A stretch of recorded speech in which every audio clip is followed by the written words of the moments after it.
విస్తరి ముందేసి పస్తులు పెట్టావే, తీపి వస్తువు చుట్టూ తిరిగే ఈగని చేశావే.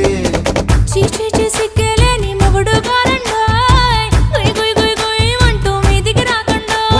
గంపెడి పిల్లలతో ఇంటిని నింపావే, సాపాదిండు సంసారాన్ని మేడెక్కించావే. ఇరుగు పొరుగు ముందు సరసాలు